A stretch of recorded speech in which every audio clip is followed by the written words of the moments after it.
I think we both have outrun the Norman police officer. I can't see him behind us right now, Alex, but like I said, this has got up to 130 something miles an hour at one stretch there. So he's riding the center. He's going to pass on the shoulder. We're just passing 84th Avenue Southeast, eastbound on Highway 9, just past 84th Southeast. Picking the speed up again.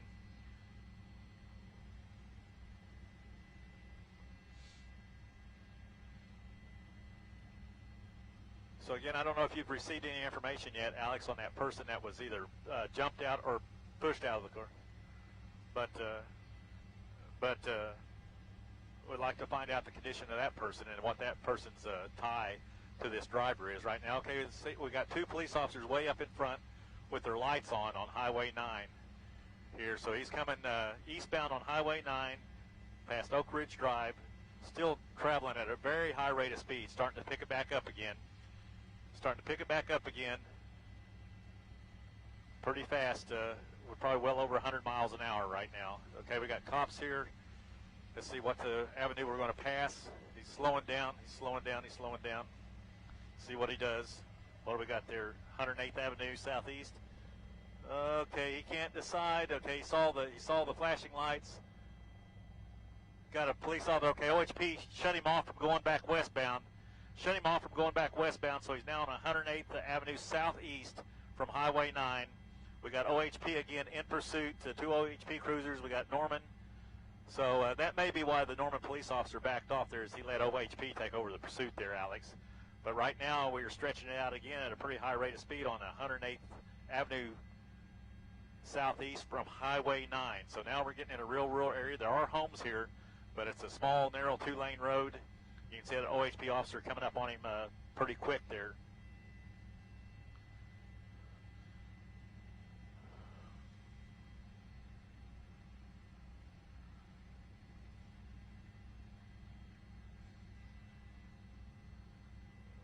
Well, that's right. He's shown no regard for persons or property on the ground or lives or anything. So we see a cruiser coming up. We're going to see what happens right here. He's trying to get up into this car. They're really running. 120 is what Greg told me on the readout on StreetScope right now, is 120. So they are really moving.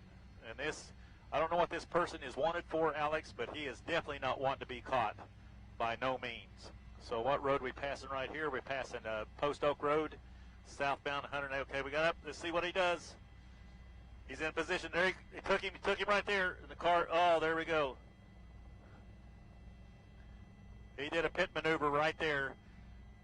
And took him out, which is probably the OHP officer did the right thing, because this person was not showing any regard for anybody on the ground, and he had put several hundred people in danger already, and not counting the person that was either pushed out of the car or jumped out of the car back on Rock Creek Road there. But the OHP did take him out. And I never could confirm, Alex, exactly if there was just a driver in this car that was left in the car, or if there was other people in the car. There are several people in that car.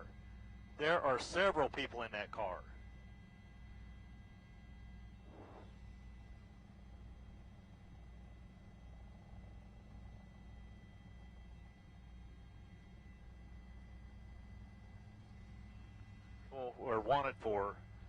Because, like I said, they were showing no regard for anybody on the ground. They were wanting to get away.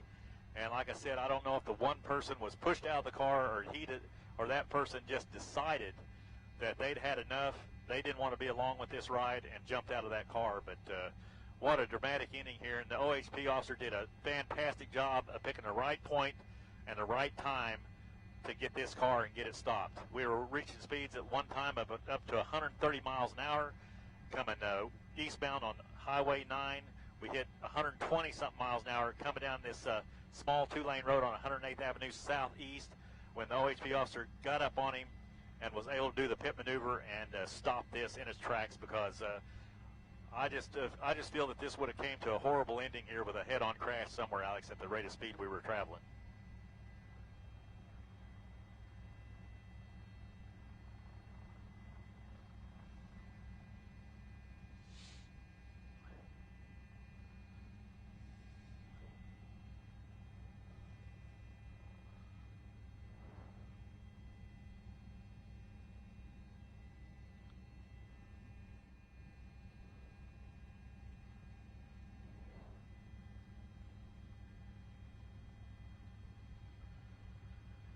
That's right, Alex. It was a pretty hard crash there into that power pole. Luckily, the power pole did not come down. It stayed intact, and the car came to rest right side up after it flipped several times before hitting that pole. But they are bringing the people out now and handcuffing them.